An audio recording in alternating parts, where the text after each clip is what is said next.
Di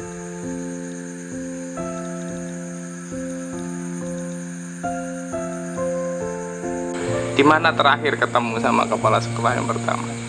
Ya pas meninggalnya arwahnya Pak Yasin. Oh, almarhum Mbak Yasin ya. Kenangan apa yang paling mengesankan dari Pak Hartoyo tuh? Dulu. Iya, dulunya. Wah, dulunya setiap malam saya dibikinkan kopi. Iya. Wah, jadi keingatan masa lalunya Pak Hartoyo. Iya.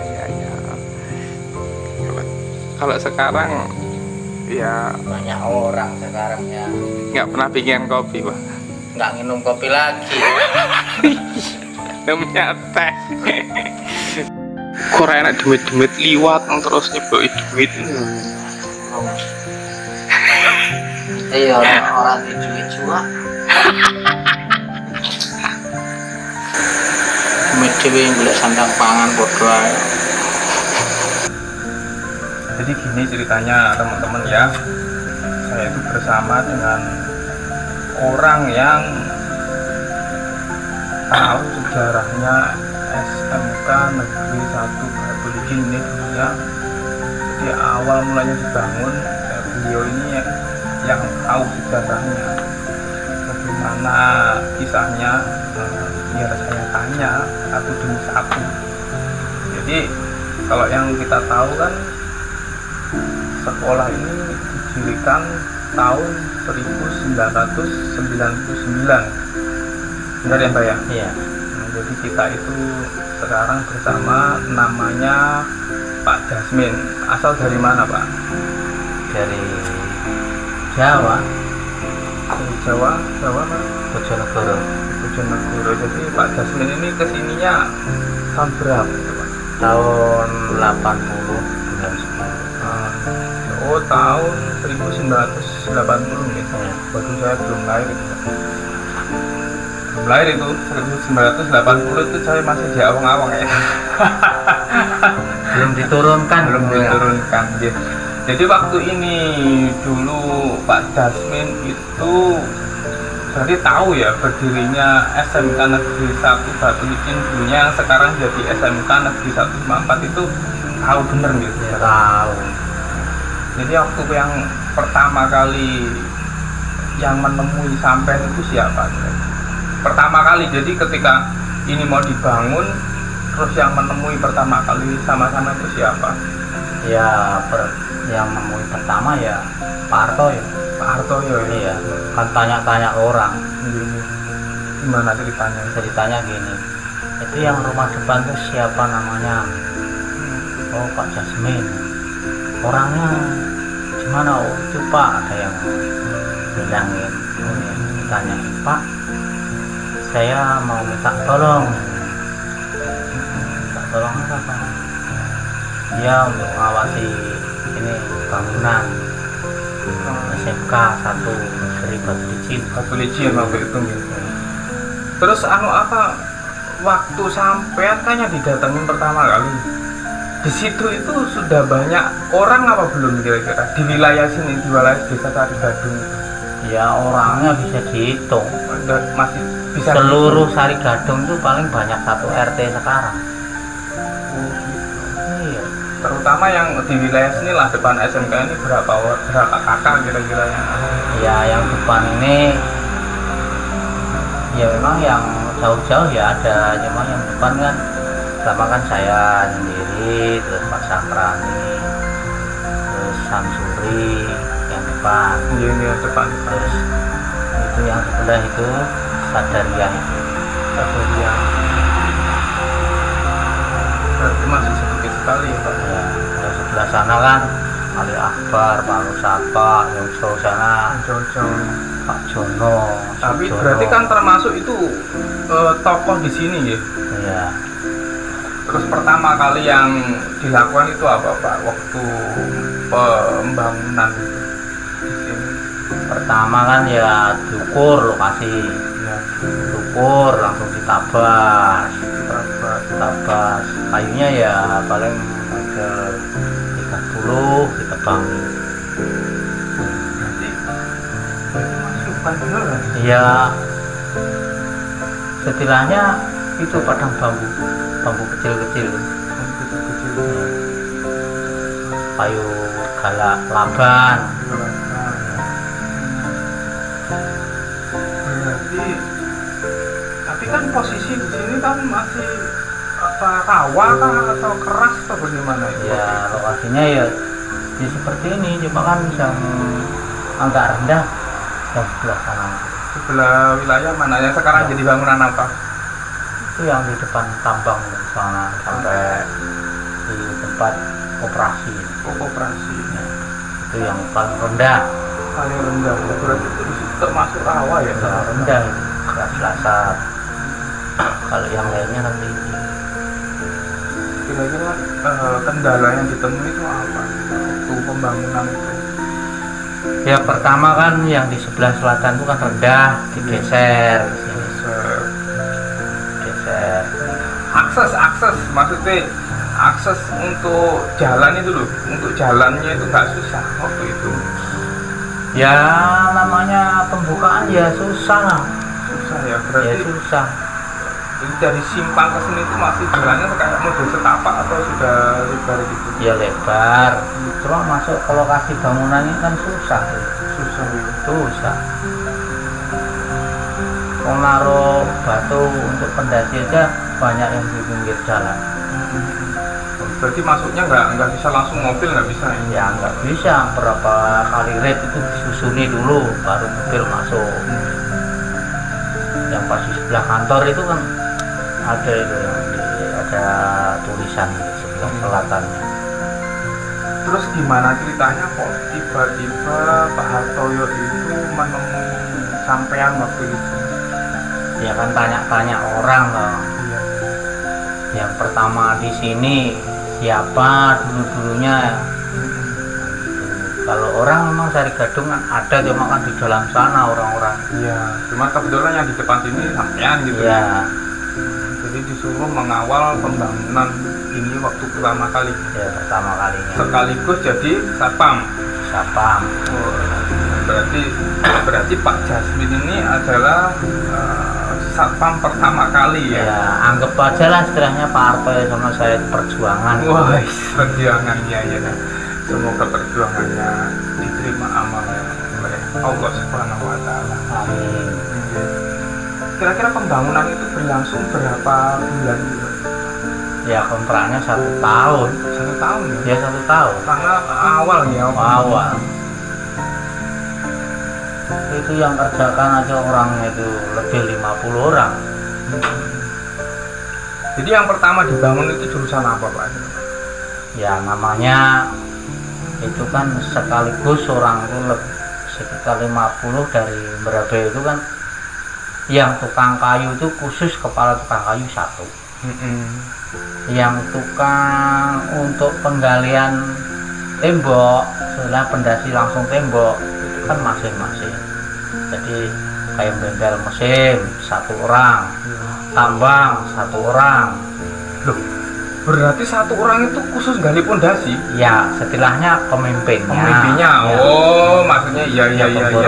Terus di kantor 1 orang, di kelas itu 2 orang. 2 orang. Terus di aula itu 1 orang yang ngepalai. Kalau anak buahnya ya banyak. Yang bagian tukang gali, ada bagian tukang mendasi. Itu lamanya itu 1 tahun. 1 tahun. Terus untuk luasnya sendiri yang dapat jatah dari pusat Jakarta nih, Ya. itu kira-kira berapa sebenarnya? 4 hektar. Cuma kalau masih kurang dulu itu bilangnya kalau mau nambah ada 7 hektar. Berarti ditambah 2 hektar itu ke belakang atau ke samping? Ya setelah SMK maunya itu kalau ke samping kanan kiri, Kanan kiri, kalau ke kalau ke belakang? belakang ya kemungkinan ya ke belakang ada, ke samping kanan kiri ada. Pokoknya 2 hektar ya jatah ditambah ya. Ada space-nya itu. Ya space-nya. Nah, kalau sekarang entah gimana udah. Kan sekarang yang ada itu kiri kanan juga diakui orang ya. Ya memang mulai dulu gitu. Terus ketika ini dibuka itu rencana selamatan nggak?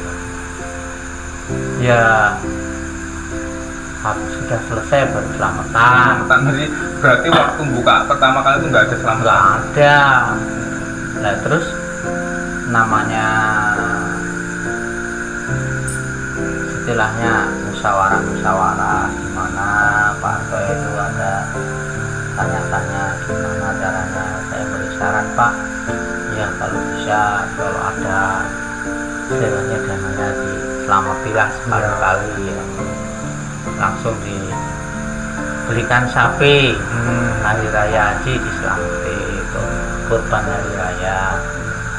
Jadi anak-anak yang masuk pertama tuh ya damai, nggak ada yang itu ini. Jadi gini, jadi waktu pembangunan ini kira-kira pernah nggak ada kejadian kayak seperti apa ya, kecelakaan lah ini ya. Ya masalah kecelakaan sih namanya orang kerja, cuma ya ada yang kejatuhan kayu, cuma nggak apa-apa. Nggak masalah. Nggak masalah. Ya, berarti Namanya orang kurang teliti, kecelakaan ringan aja ya. ringan. Terus setelah sekolah ini jadi, kepala sekolahnya itu siapa yang pertama kali? Ya pertama kan gini, waktu namanya pembukaan pertama jadi pengawas kan Pak Hartoyo. Iya betul. Terus arsiteknya entah siapa yang gambar, Pak Hartoyo sudah pegang itu. Pelaksananya sampai selesai. Nah, serah terima. Sebelum serah terima itu Pak Hartoyo paling enggak disuruh tetap jadi kepala sekolah. Dari pertama kali kepala sekolah Pak Hartoyo. Terus saya diangkat disuruh jaga. Jadi penjaga malam atau penjaga satpam siang juga? Dulu nggak ada satpam siang. Berarti malam aja. Kalau siang berarti jaga bareng-bareng. Ya kalau siang nggak jaga bareng-bareng. Jadi selama Pak Jasmine jadi satpam malam waktu itu pertama kali, ada nggak kejadian kayak kemalingan? Ya waktu itu nggak ada kemalingan, padahal sepi sekali, rawan. Nggak ada, alhamdulillah nih. Nggak ada. Berarti aman. Nah kira-kira terus akhirnya kan Pak Jasmine itu berhenti ya? Ya saya kan berhentinya gini, mau berhenti kan tidak boleh sama Pak Hartoyo. Ya betul. Karena yang menetapkan kan Pemda. Iya.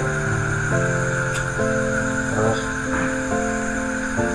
bilangnya Pak Hartoyo boleh aja keluar, tapi cari gantinya. Pas kesempatan ada teman itu mau ngelamar jadi siapa? Saya ajukan. Terima aja.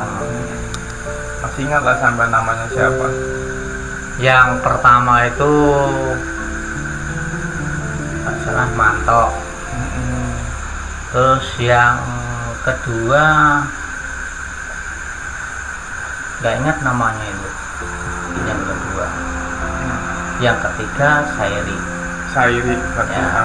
Terus setelahnya masih nggak ngerti lah pokoknya. Terus habis ketiga itu Jainal.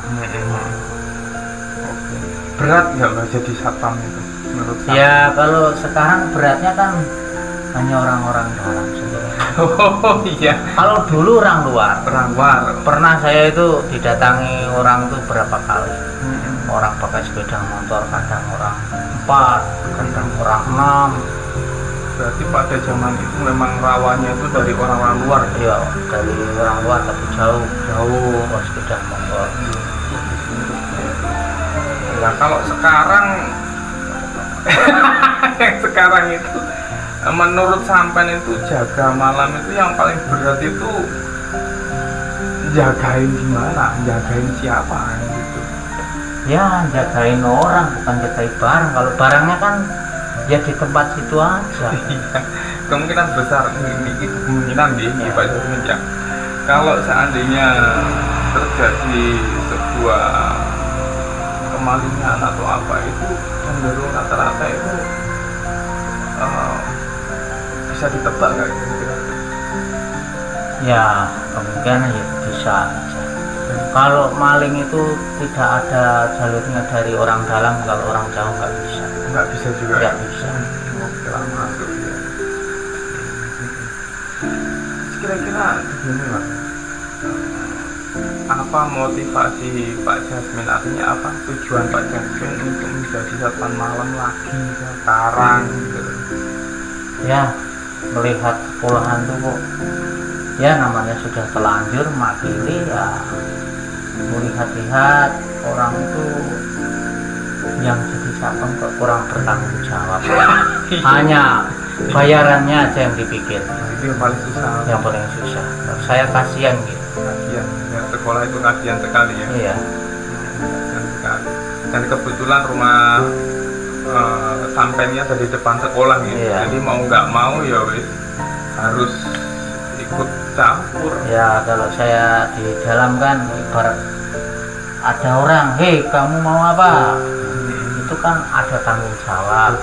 Kalau saya nggak jaga kan, loh kamu orang luar ngapain, kan nggak enak gitu. Menurut sampean, kalau di sekolah itu perlu nggak sih kegiatan malam seperti ekstra atau apa gitu kalau malam-malam itu? Ya kalau malam tuh ya nggak perlu sekolah berkegiatan. Nggak perlu ya. Seandainya ada gitu harusnya bagaimana? Ya kalau ada seharusnya ya harus bilang. Harus bilang. Ya dikasih tahu yang jaga ini mau ada kegiatan, harus sama-sama tanggung jawab. Sama tanggung jawab, nggak bisa ya 100% dijatuhkan kepada penanggung jawab apa penjaga malam Ya nggak bisa. Bisa ya, betul. Masalahnya biar bagaimanapun kalau ada apa-apa ya tetap kita harus sama-sama kan, namanya iya. juga sekolah. Nah,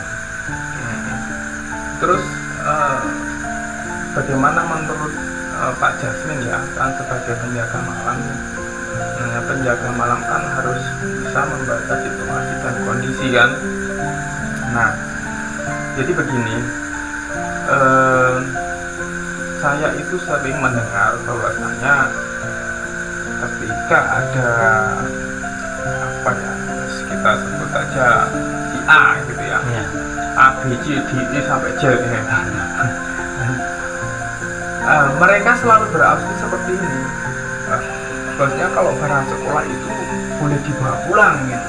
Ya nggak boleh. Nggak boleh ya. Nggak boleh, karena kita kan harus berpikir gini, ya mendingan kita itu ada sekolahan dibantu oleh pemerintah. Hak pemerintah kita yang melihara, bukan kita yang bawa. Kalau kita bawa harus cari sendiri, jangan di lingkungan sekolah gitu. Biarpun orang itu pinter agamanya, itu keliru kalau pendapat saya. Jelas keliru tuh Pak. Keliru. Jadi kan nanti mentang-mentang itu milik sekolah, Nah. jadi bisa dibawa pulang, bisa dipakai di rumah dan bisa dimiliki kan gitu. Tapi kalau yang milik orang perorangan itu nggak boleh kan, saya mikirnya kan seperti itu. Nggak boleh. Barang sekolahan itu bisa dipakai, tapi dipakai di sekolahan. Tidak boleh bawa pulang. Bawa pulang keluar dari sekolah nggak boleh. Nah, seandainya penjaga malam menemukan seperti itu, seperti apa? Wah kalau saya tahu dibawa pulang ya saya stop. Stop ya. Saya stop. Oke, Nah, oke. yang tanggung jawab kepalanya siapa? Ini gimana caranya? Kalau pendapat saya ini nggak boleh. Nggak boleh. Karena kita kan ya punya anak, punya keluarga loh. Untuk anak-anak nanti. Oke, kita kembali kepada tadi ya Pak. Karena kan dulunya ini tadi juga awal berdirinya SMK Negeri 1 Batulicin dan yang ada hubungannya dengan Pak Jasmine menjadi seorang satpam malam. Nah, terus kira-kira Pak Hartoyo itu masih ingat nggak kira-kira sama? Ya masih ingat kalau Pak Hartoyo itu. Insya Allah masih ingat. Masih ingat. Berarti ingat sekali banyak perjuangannya berdirinya SMK itu lumayan luar biasa ya. Kok pernah temu saya dulu bilang-bilang sama teman dulu, ini beliau ini saksinya. Saya dulu pernah jadi kepala sekolah di situ, wah sepi sekali. Nah, kalau sekarang enak, sudah rame, banyak teman, banyak tetangga gitu. kalau dulu memang sepi sekali. Dana pun nggak ada dulu. Kapan terakhir kali ketemu sama Pak Hartoyo? Ya sebelumnya itu kan ya sering ketemu di nih Jalan 30. Terus Angga pernah cerita sama temannya Pak Hartoyo, sama ya teman-teman tuh. Ya memang dia kan orang petugas. Cerita ya pas terakhirnya pas ketemu meninggalnya arwahnya Pak Yasin itu terakhir Karena Pak Yasin itu juga termasuk bagian dari perjuangan dalam membangun SMK ini, Pak. Iya. Jadi dia sekarang kan ya sudah meninggal gitu. Semoga diberi keluasan ibunya, diterima amalnya oleh Allah Subhanahu wa Ta'ala. Karena biar bagaimanapun di sekolah itu yang kita utamakan adalah sebuah pengabdian gitu. Iya. Kalau kita menilai soal uang sih memang tak seberapa ya dibandingkan dengan semua itu. Nggak ada apa-apanya lah. Ya nggak ada apa-apanya. Ya kalau zaman sekarang ya masih mendingan lah. Kalau dulu loh, ruangnya tuh kerja itu 1 bulan berapa? 200. Itu almarhum Pak Yasin ya? Iya 200.000. 200.000. Mana kerjaannya pertama itu berat. Kayak apa SMK namanya pertama, kayu-kayu masih ya banyak tunggul-tunggul dicampuri di belakang mesin itu sampai belakang bersihkan. Memang arwahnya itu kalau untuk SMK bagusnya nanam pisang, sukun, tidak pernah bawa pulang, padahal dia sendiri yang nanam. Nah, ditebang, dibagi-bagi. Ya betul, setuju sekali. Memang kalau orang kayak itu kayak seperti dulu orang sekolah ini merdeka. Kalau sekarang nggak nanam, ada sudah diambil sendiri, wah susah. Nggak ikut nanam, udah tiba-tiba bawa pulang. Merasa itu mungkin wilayah kerjanya kan? Apa yang nggak tahu. Ya memang orang kayak itu kalau diikuti ya kita kembalikan sama diri kita masing-masing aja Pak. Kalau seperti itu jadi kan tidak lain adalah ukurannya pada diri kita sendiri. Misalnya itu yang membawa pulang itu punya hak ataupun tidak. Harusnya kan kalau nyano ya nggak seperti itu. Ya boleh-boleh aja bawa pulang, cuma kan sedikit. Tidak semuanya ya, bisa tujuan. Ya ibarat makan ya, yang lain masih ada. Nanti kalau siapa tahu yang lain kepengen, kan ya ambil sedikit lah, disisain gitu. Kalau kesan yang paling berkesan sama Pak Hartoyo itu apa? Ya kalau kesannya Pak Hartoyo ini banyak aja itu. Kira-kira yang paling sampean ingat itu kesannya apa? Ya rakyat masalah dulu kan Pak Hartoyo ya macam-macam, anak-anak buahnya gini. Tapi ya saya dulu itu jaga itu sama Pak Hartoyo itu gimana tempatnya ya paling keliling ke situ lagi, nggak boleh. Wah sini aja sama beliau bilang, sini ada apa, bikin kopi. Paling ngopi ya? Iya, ya saya sendiri ya nggak sungkan. Ya kemungkinan entah dia merasa di sini itu menghargai kalau saya kemungkinan orang sini lama bikinkan kopi supaya dia dihargai di pokoknya paling diingat itu sering bikin kopi sama Pak Toyo gitu ya. Memang saya kalau lain hak saya itu rasa bagaimana ya, waktu pertama SMK itu kan banyak wah foto-fotoan besi macam-macam, sampai dibilang Pak Men itu dikumpulkan. Wah enggak anu Pak, ya kumpulkan nanti anu, wah enggak lah, saya kan ya betul beliau itu hak, cuma perasaan saya masih enggak pas. Kalau bagi saya enggak mau jual potongan besi, orang punya saya. Nah ini seandainya ini nanti kan ini Pak Hartoyonya itu menonton video ini, kira-kira apa yang ingin Anda sampaikan ke Pak Hartoyo? Ya memang saya itu ingatkan Pak Hartoyo itu memang beliau itu baik ya, banyak terima kasih. Memang Pak Hartoyo ya pernah melihat sama istrinya, anaknya, ya mudah-mudahan diberkahi oleh Allah Ta'ala, sehat walafiat keluarganya, panjang umur, mudah rezekinya lah. Oke, itu tadi sekilas kita itu bincang-bincang atau kita itu ngobrol-ngobrol santai lah, karena ini malam-malam juga sambil jaga kan, sambil lihat-lihat bagaimana keadaan malam. Jadi cukup sekian dulu, besok kita sambung lagi. Wassalamualaikum warahmatullahi wabarakatuh.